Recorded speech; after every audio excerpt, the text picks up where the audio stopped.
Hello class, I'm recording our Week 4 lecture summary, summarizing and concluding Chapter 3 on personality and trying to develop a personality profile of successful competitive athletes.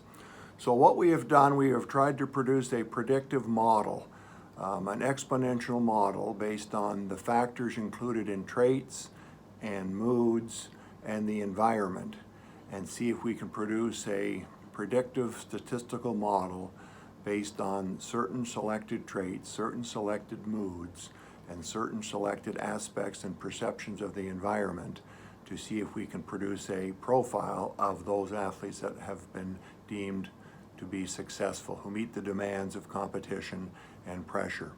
So we've looked at some variables, some factors in the model.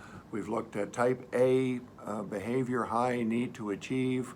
We've looked at some self-esteem. We've looked at commitment, which then was renamed mental toughness, which now seems to be in the literature called grit.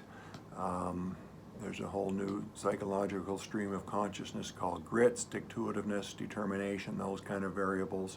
We've looked at anxiety, pre-competitive anxiety, as the dominant mood facing athletes that might affect their performance, but we've also looked at love and passion and commitment and fear, anxiety, guilt, all these factors, this range of emotions that may enter into an athlete's ability to produce a outstanding performance upon demand.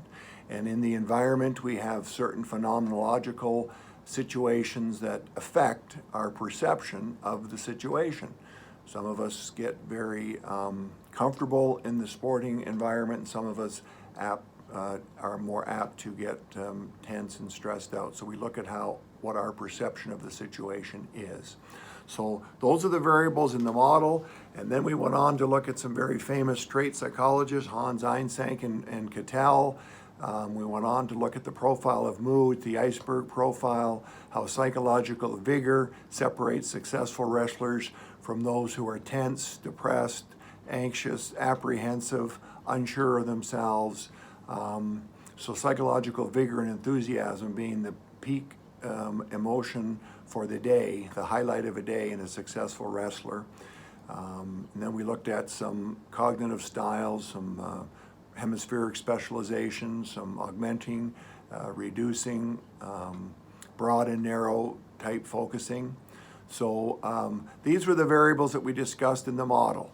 Then we tried to understand how we could produce a list of successful qualities, characteristics that successful athletes have had.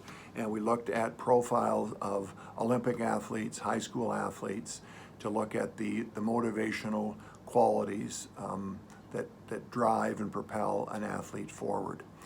So we tried to understand that we are these pillars of society, these big, strong personality profiles where everything's in place. We have all the data, all the coping mechanisms, but we realize we are human beings. We have faults, we have frailties, we have cracks and flaws, and we are absolutely not perfect.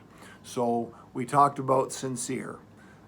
The Latin word sincerus, without wax. And we do have cracks, we do have flaws, we are not perfect.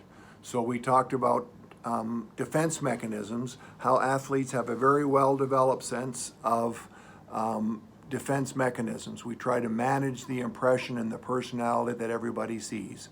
And the three defense mechanisms that we talked about in class: excuses, rationalizations, and disclaimers.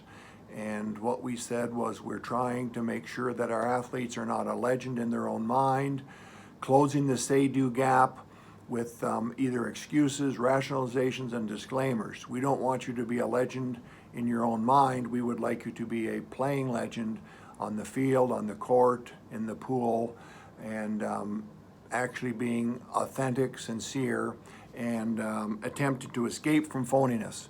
So we are looking for sincere, purposeful, dedicated athletes who do not fall into the half-life of excuses and rationalizations and disclaimers. We're trying to produce an authentic, sincere, purposeful behavior. And that concluded our chapter 3 on personality, and we were moving into chapter 4, which is all about motivation. And we're trying to see how the sports psychologist and the coach and the team leader can take some of these factors and increase motivation. So week 5, we'll be looking at all through the factors of motivation: intrinsic motivation, extrinsic motivation, factors that propel athletes forward. And we're going to see if we can help the coach push all the right buttons and motivate the athlete forward. So I hope these thoughts and reflections, there's a lot of lecture notes on D2L. There's all the PowerPoint slides are on D2L.